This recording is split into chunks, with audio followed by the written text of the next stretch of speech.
Channel open. Welcome back to WeeklyTrek, a proud member of the Tricorder Transmissions podcast network and presented in partnership with TrekCore.com. I am your host, Alex Perry. What's today's date? The date. Today's show was recorded on November 9th, 2021, and is current through the Star Trek Prodigy episode Starstruck, so beware of spoilers. And if you are in one of the regions where Star Trek Prodigy has not yet aired and you are trying to stay spoiler-free, be sure to check out the episode article on TrekCore for time codes for each of our Prodigy stories to avoid them tonight. All right, let's get into the show. Good day, Voyager, and welcome to A Briefing with Neelix. It's a catchy title, isn't it? WeeklyTrek is a 40-minute news show covering the biggest stories from the Star Trek franchise.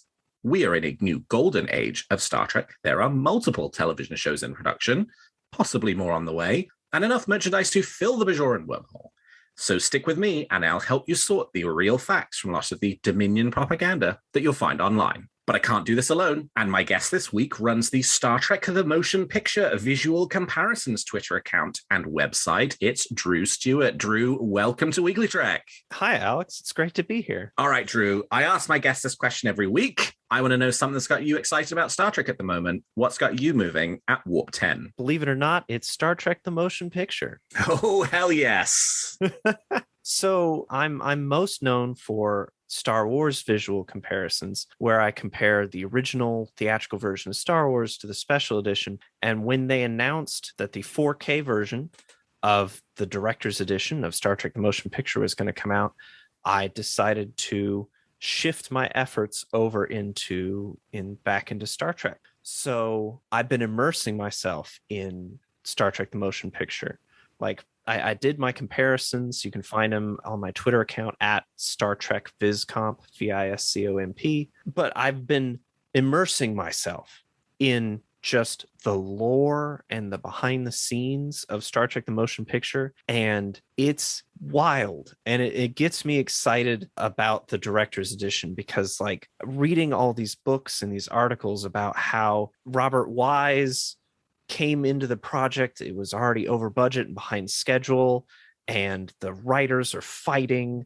The VFX department is just being too ambitious and they had to be fired. And then, like, these titans of VFX come in to try to fix it, and they get it all done like 2 days before the movie's supposed to come out because the studio promised that the movie would come out. Like, the fact that it exists is amazing, and the fact that Star Trek The Motion Picture is as good as it is and looks as good as it does is miraculous. And it just gets me really excited about the team being able to go back and fulfill Robert Wise's dream of having to finish the movie, to actually have the time to finish the movie in a format that's future-proof. And it's just, it's great for his memory.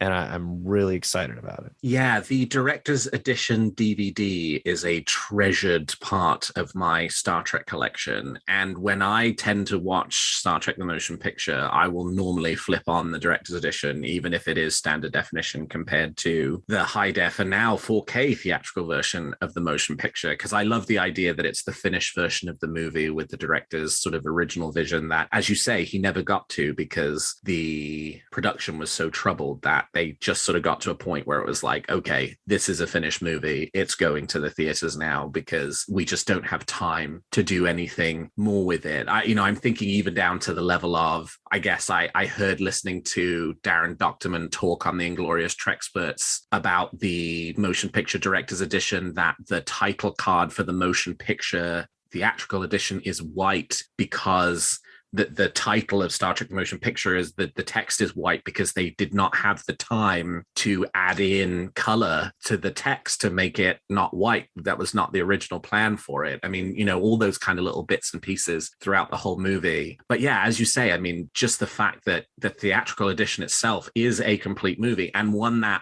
holds such a special place in the heart of so many Star Trek fans, even for all of the troubled history, even for the fact that Robert Wise always felt like the movie was unfinished and didn't live up to his original vision, is a true testament to the start of that movie and all of the subsequent movies that came after and all of the subsequent TV shows that came after that owe it not just to the original series, but also to Star Trek The Motion Picture. And I don't know if you realized, but a few days ago from when we were recording was the 20th anniversary of that DVD.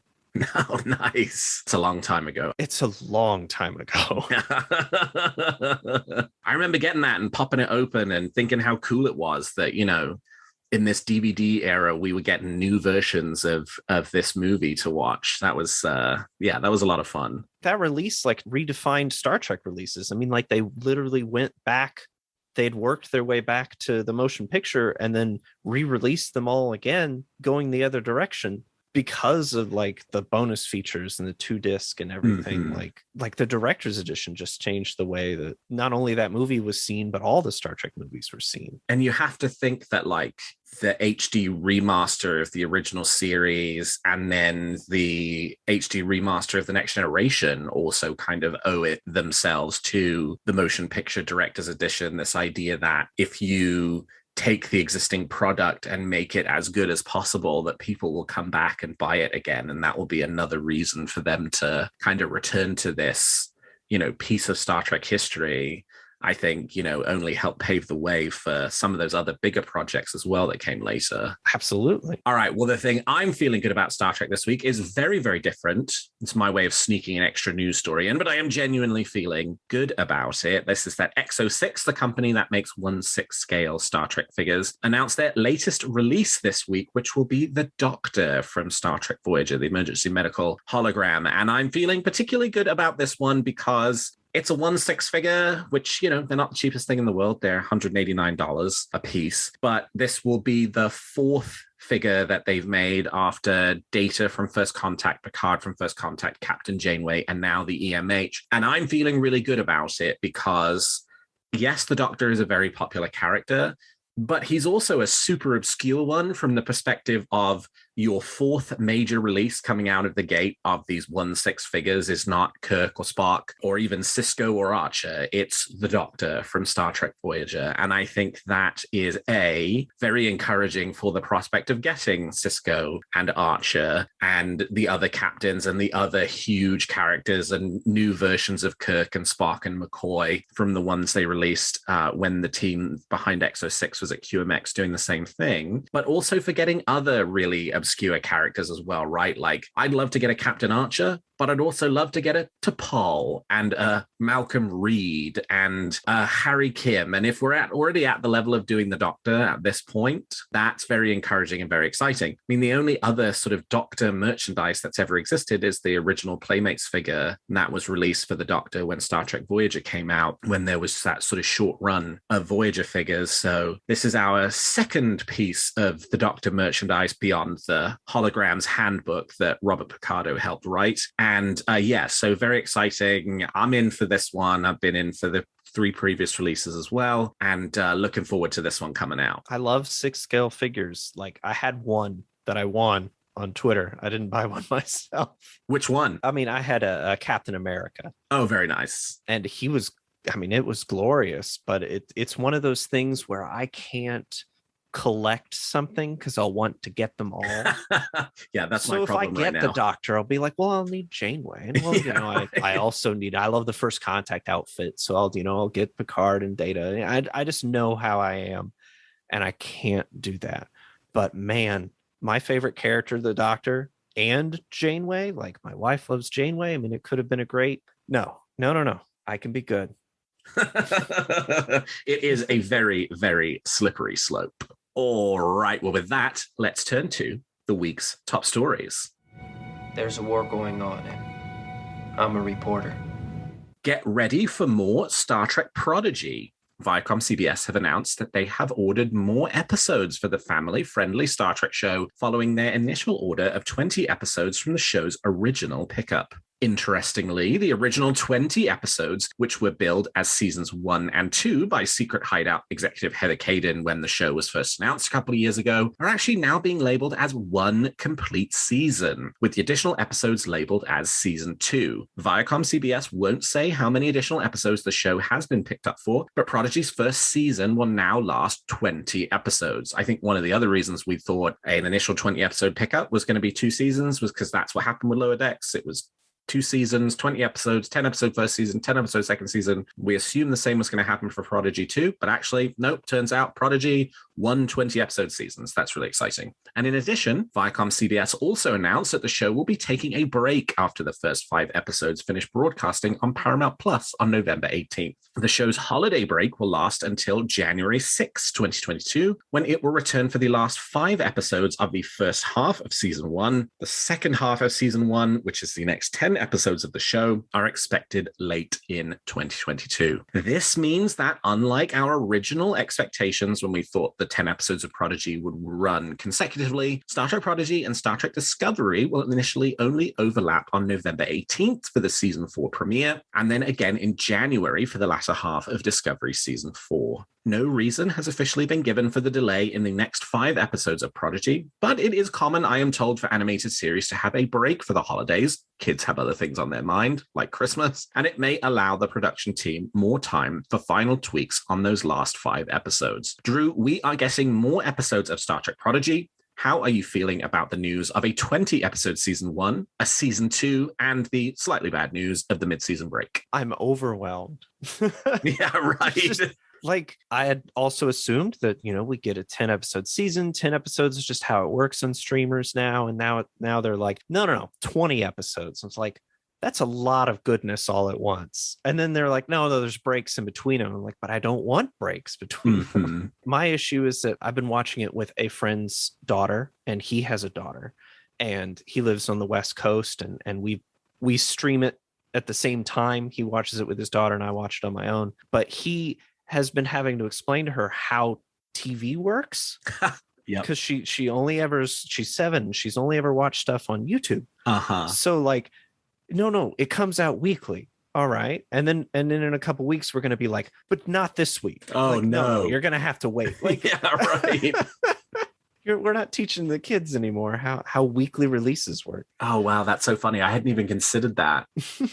Yeah, I'm really excited about this second season for Prodigy. I mean, I think the show's delightful right out of the gate. These first 2 episodes are a ton of fun. We sort of talked last week about the, prospect for a Prodigy movie that was raised by Bruce Reed, the now Paramount Pictures CEO, who, when he was at Nickelodeon, had greenlit the show in the first place. And, I think there's a ton of confidence about this show. Clearly, we're only 2 episodes in, and it's already been picked up for more episodes. Lots of excitement from the Hageman brothers, from Aaron Waltke, others on the crew online about the prospect of getting back into doing more of this show. And super exciting. I mean, it's very much like a 90s fan thing to say, but hey, we're going to get a 20 episode season of Star Trek again. And it's been a long time since we've had anything more than the 13 episodes we get from Star Trek Discovery. So that's really exciting. I mean, we're really looking at gift horse in the mouth. Yeah, right, exactly. Like, oh man, and only 4 series that have 13 episodes a season. Like, if they stagger it just right, we could have new Trek year round.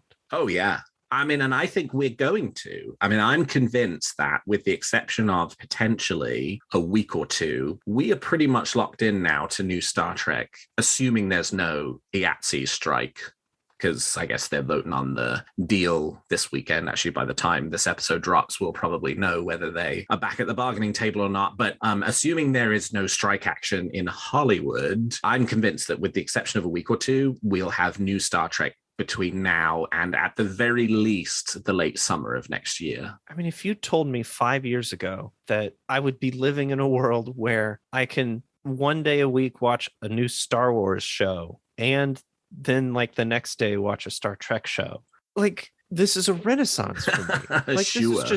This is just my life. Like, I've always switched back and forth between Star Wars and Star Trek, and now I just have them both at the same time.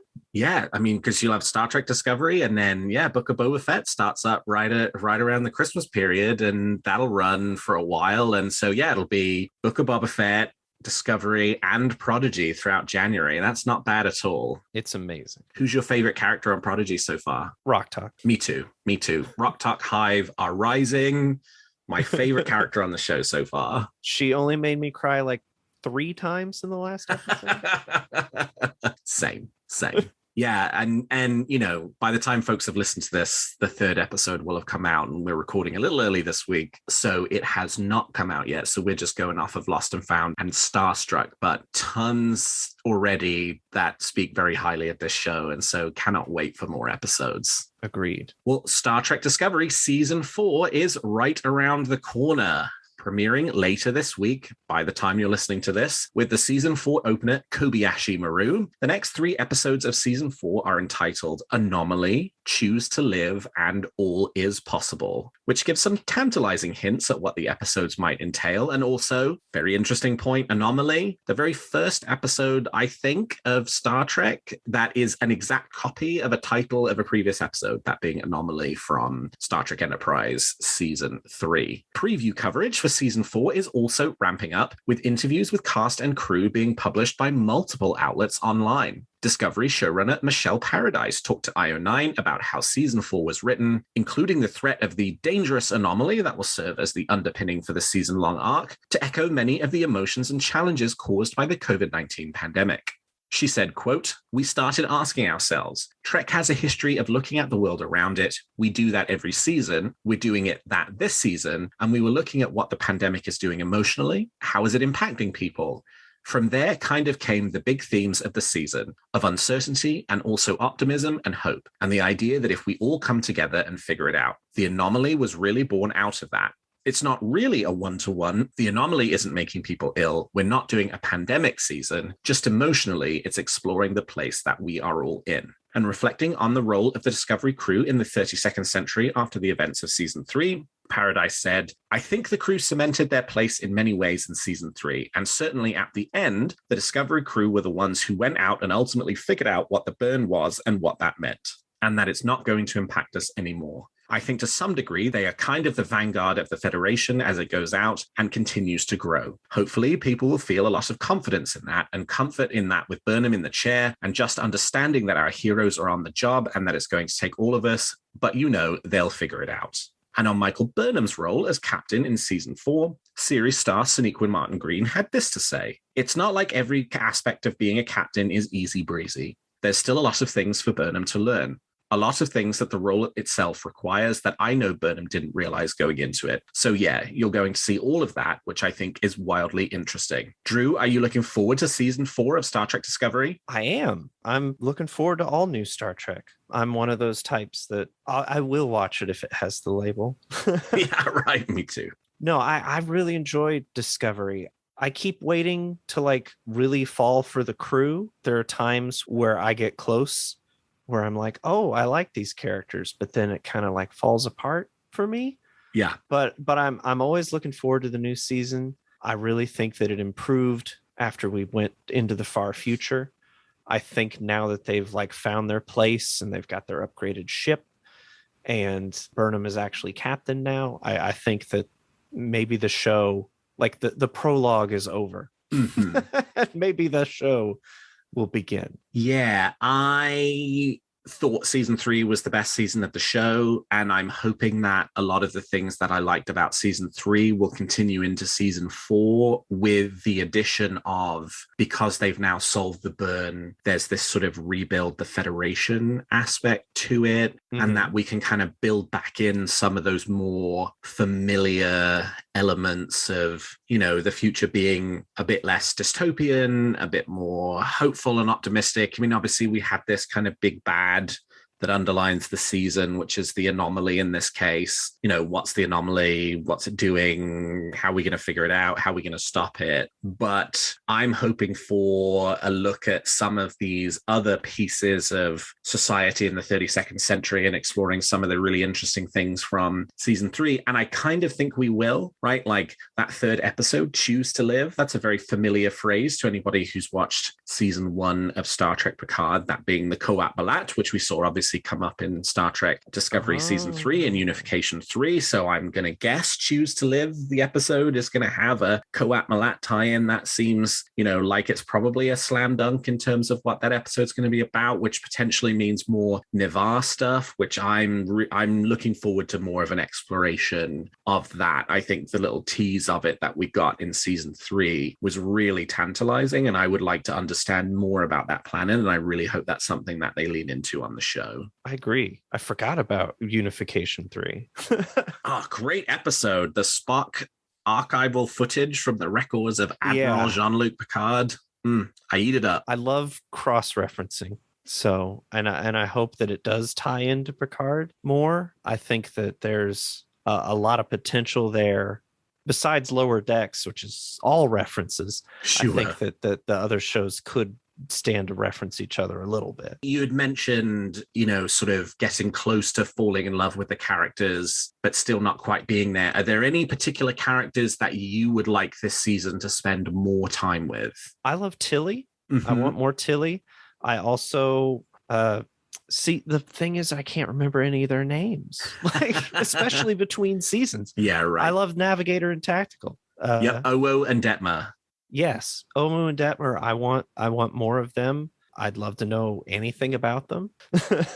And it looked like we were getting there, and then it kind of didn't happen. Yeah. So I'm really looking forward to things coming together for them, so that we get a better idea of some of these crew. I guess we didn't learn too much about Chekhov and Sulu, but right. They had episodes where they were featured at least. Yeah, I like Discovery. I like the big arcs. I wish I knew the crew a bit more. I'm more looking forward to Strange New Worlds, of course. I feel like the lack of arcs and the ability to have just episodes focusing on particular things will help me appreciate that more. Yeah, totally. And I'm also really curious what the impact of COVID's going to be on this season. And obviously, they certainly have not kind of dialed back on the ambition behind the show. You can tell that from the trailer and from what we already understand about the storyline that's going to play itself out over the season. But this season was filmed in the middle of the COVID-19 pandemic, and I'm very curious to see how that potentially shows up on screen when we start seeing these episodes. Will it be noticeable that everybody's standing 6 feet apart from each other? I'm sure it's not going to be that obvious, but I wonder if it will have an impact on the way that the story is presented and the way the episodes are structured. I think that they can handle it. And besides, there's a picture in the article of the bridge, which is huge. They could absolutely film an entire episode on the bridge and no one get within 6 feet of each other. Yeah, right.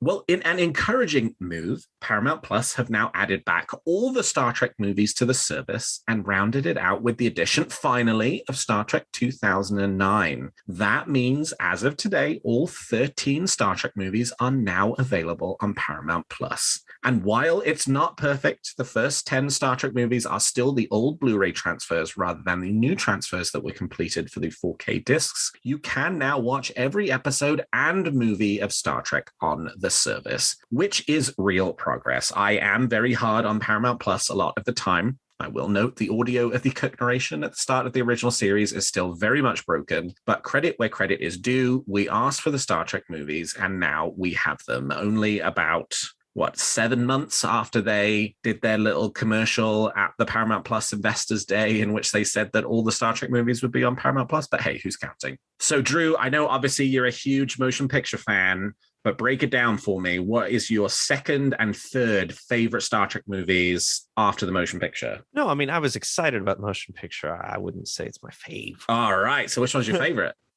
Let's see here. My favorite, not the best, but my favorite is Voyage Home. Okay. And the best is? The best is Wrath of Khan. Good choices. And what would be your number 3? That would be Undiscovered Country. Oh, very nice. Rounded out with the big 3, the Nick Meyer special. Yeah, I'm a simple guy. And how are you liking? I mean, I know you're a big movie guy in terms of being, very observant of production details and everything. I actually will admit I have not had, I went to see The Voyage Home in theaters. That's the only exposure I've gotten to the 4K transfers. Break it down for me. How do the 4K versions of the movies, the first 4 movies, compare with what was in the Blu-rays? They are markedly better, but they're not flawless. Like, I feel that it's disappointing to me because Star Trek is important. Like, all the movies are important in their own way and deserve to be preserved in the way that they were originally presented. But like, there's just weird digital noise reduction effects. Like, bright things will be on screen a frame after. You can't really see it in motion, but you can see it if you're taking screenshots, which is what I do. So it's like, and then they made the mistake of fixing stuff in the motion picture. Like, there's the shot of the Enterprise leaving the dry dock, and there's a model arm that blocks out the view of the dry dock. It's always been there. They complain about it in this Return to Tomorrow book that I read. They complained about it as soon as the movie came out, the people who made it. But it shouldn't have been on them to fix it. It's the director's edition should fix it. And they fixed it sloppily and badly. And it makes that whole shot is soft, like in a way that it's never looked before. And it's just, that's disappointing. One of the most dramatic shots in the motion picture is ruined in the theatrical version. Hopefully the director's edition version looks better. I trust them more than I trust random Paramount restoration person. Right. Yeah. Weird they would have made a small fix like that, especially with the director's edition coming next year when the movie basically gets entirely rebuilt. Yeah. It's very strange. I don't understand. But overall, an improvement from what we had with the 2009 Blu-rays. The colors are better. The details better. It's definitely worth a purchase or watching or streaming if you have the ability to do that, Paramount. Yeah, it's funny. The Motion Picture Director's Edition is coming in 4K, but on a previous episode, we were talking about how Paramount Plus doesn't even do 4K yet. So hopefully that means that when that does come out, they will finally have upgraded so that they are offering 4K as an option. Otherwise, their signature Motion Picture Director's Edition exclusive Paramount Plus 4K remaster release will not be quite as impressive as it could be. Now, I did read in this article on Trek Movie that Into Darkness is in 4K. Oh, interesting. So they're poking the 4K bear. Got it. Oh, that's good. Good. Yeah, I hope that they practice, because I would hate for them to premiere the director's edition and it'd be like, oh, sorry, Dolby Vision isn't ready yet. And so here it is in standard definition again. Sorry. Yeah. And they are welcome to practice as much as they want to with Star Trek Into Darkness. Absolutely. But give us a shifting aspect ratio, then we'll be happy. That's what Disney Plus is doing now.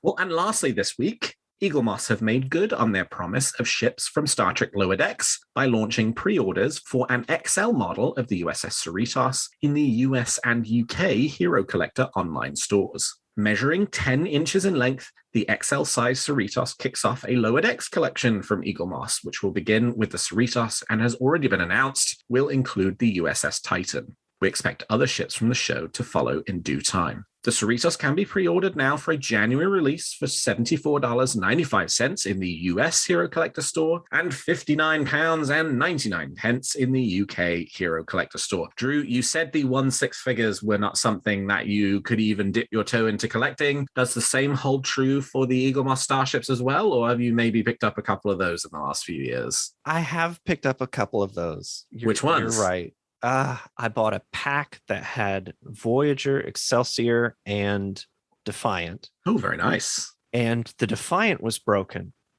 So I emailed them and was like, hey, the Defiant's broken on this. Can you send me a new Defiant? They sent me another 3-pack. So I have 2 Voyagers. I sold the Excelsior and Defiant online, but I kept the 2 Voyagers because that's all I wanted. It was cheaper for me to get the 3-pack to get Voyager than it was yeah.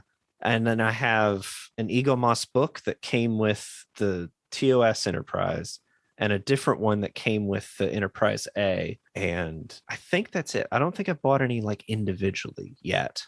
But these XLs, oh, I want them real bad. Ooh, My yeah. best friend has the Discovery Enterprise. Uh-huh. And I'm like, oh, man. I mean, you know, as much as people might say about the Discovery redesign of the Enterprise, it is one pretty ship. It's so pretty. But like the Cerritos, I would love a giant Cerritos. I am kind of disappointed that they made such a big deal. Like we changed the model that we used for season 2. And like it's improved in this way and this way and this way. And then Eaglemoss is just like, here's the model from season 1. Yeah. I'm like, no. Yeah. No, you were so close. But the fact that Titan is next, oh man, I love that design. And I love that this fan design from a contest for the novels years ago is still around. Yeah. And is completely, totally canon now. Like that's super exciting. I didn't read any of the Titan novels, but I was always really excited to know that a fan had designed the Titan.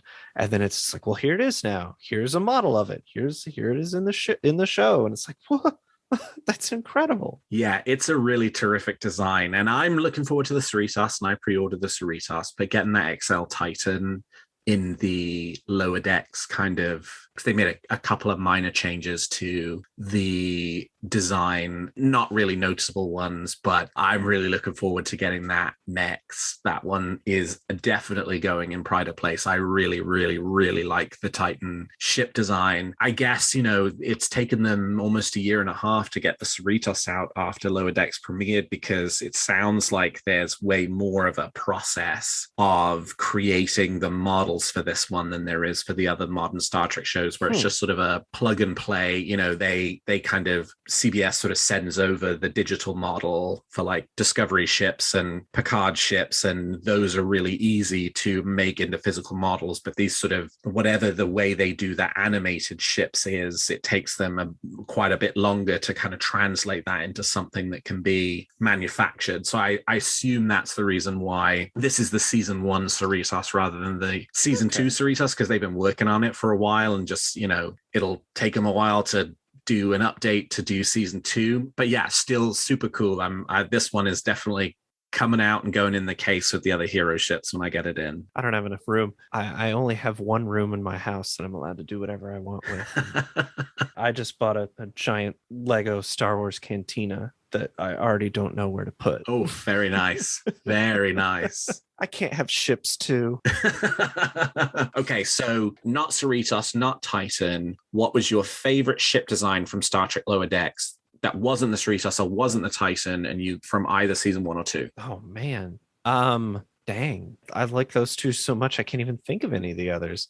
It would be fun to get that Vulcan ship that we saw in Voyage Touche. I think that I like the slickness of the Vulcan ships and how it's like, it's an Enterprise kind of style, which I appreciate them referencing. Yeah, that one I would really like. I really like the Vulcan ship designs from Enterprise, and the sort of 24th century spin on it makes it all the better. All right, well, we've talked about the facts, and now let's speculate on what's going to happen in the future of Star Trek. You make some very good points, Captain. But it's still all speculation and theory. So each week, I and my guests give you a wish or theory we're nurturing about any of the shows or the future of the franchise. So Drew, let's hear your theory or wish for this week. My wish is the same wish that I've had for many, many years. And it's, I need a warp core lamp. I wrote to Think Geek, every year when they were like, here's all the April Fool's jokes. And I'm like, no, you need to make a warp core lamp. Like, it'd be super easy. Barely inconvenience. You take a core and you light it up. Like, it could have LED rings. I'm imagining we start with the TNG one, and you could change the colors so that your room's not blue all the time, but like just have it pulse and put a speaker in it that makes the sound. We load it up on YouTube all the time, the nice soothing warp core sound. Just have it be like a sleep machine that just lulls you to sleep. And make one for the motion picture and Voyager, and like just one for each ship and have it make different sounds and, make it a Bluetooth speaker. I don't care. But I hope that Star Trek Unlimited, with their unlimited designs, will make me a warp core lamp. Did you get the Enterprise D warp core car charger when that came out? It's not good enough. Yeah, I didn't it's too get small. it because it's not good enough. Yeah. Plus, it only goes in your car. Right. I appreciate the idea of a mini warp core for your car, but no, I need a lamp in my house. And I will buy that. I will collect all of those. You've heard it here first. And I know that John from Star Trek Unlimited has listened to the occasional episode of this show. So here's hoping he is tuned in and is thinking about this one. I think I have actually seen a 3D printed fan-made version of a TNG warp core, and it's terrific. I'm currently having difficulty with my 3D printer, so I can't. I'd rather trust them to take care of it than me have to print it, Yeah, right. And then figure out how to do the lights and how to make them pulse that way. Yeah. Yeah, no, I love that. That's great. Yeah, I would love that too. That would definitely be something that would go in pride of place in the 1.5 rooms that I have the ability to do whatever I want with them in.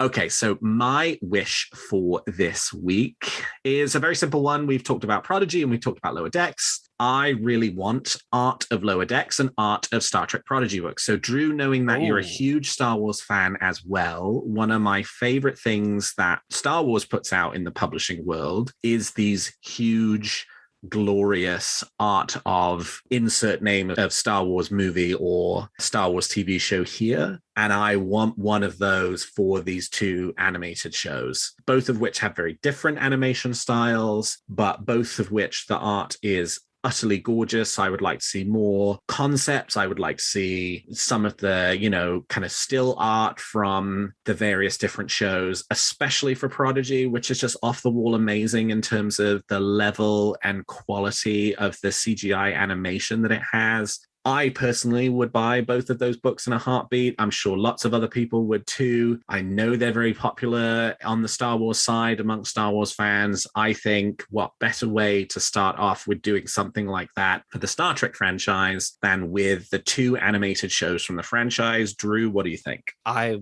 would absolutely love to see that. The Lower Decks one would be fun, but I really think that Prodigy, I mean, just in the 3 episodes we've seen, the 4 episodes, I'm sure that everybody else has seen by the time they're listening to this, like, there's just so much beautiful stuff. Like, I really would love to see the painterly concept art for half of the stuff that we've seen. I'd love the art of books. I don't own them. Again, I don't want to collect them all, but I'm very tempted by them. I really like the idea of Star Trek really embracing that art of concept. I'll tell you what, though, if you haven't picked it up, The Art of the Motion Picture is a very good book. I do have that one. Okay, yeah, I figured. I just wanted to double check. Do you have a theory or a wish for Discovery, Picard, Strange New Worlds, Lower Decks, or Prodigy that you'd like to share? Tweet them to me at WeeklyTrek or email them to me at weeklytrek@thetricordertransmissions.com, and I might feature your theory in a future episode. Well, that's all the time we've got for this episode of Weekly Trek. Thank you so much to my guest, Drew Stewart, for joining me today. Drew, how can people contact you if they want to continue the conversation? They can contact me on Twitter at Star Trek VizComp, StarTrekViscomp. I don't know why I spelled the whole thing, but I use mostly my Star Trek account, my Star Wars account, which is the same thing I just spelled, but with wars instead of Trek. And if you want to talk to me about Star Wars, you can go over there. If you want to talk to me Star Trek, find me at the Star Trek one. And I try to keep them separate so that I can remember what I'm talking about. And if you are a fan of either franchise, I highly recommend checking out Drew's accounts. The walkthrough of the changes between the motion picture theatrical edition and the motion picture director's edition are fabulous. All I knew up until that point was that I really liked the director's edition, but I didn't know why. And now I have a much clearer understanding of what all the different changes were. And it's really interesting to bury into. So thank you for doing that for everybody. No problem. My pleasure. It's a lot of fun. And you can find this show on Twitter at WeeklyTrek and me at Alexander T. Perry. And if you enjoy the show, please consider leaving us a 5-star review on your podcast player of choice. And please check out some of the other great shows on the Tricorder Transmissions. And if you like our shows, please also consider becoming a Patreon of Tricorder, which you can find at patreon.com/the Tricorder Transmissions. And lastly, if you're looking for Star Trek news on the internet, I hope you will turn to trekcore.com. Well, thank you, Drew. Thank you to all of my listeners. And until next week, live long and prosper.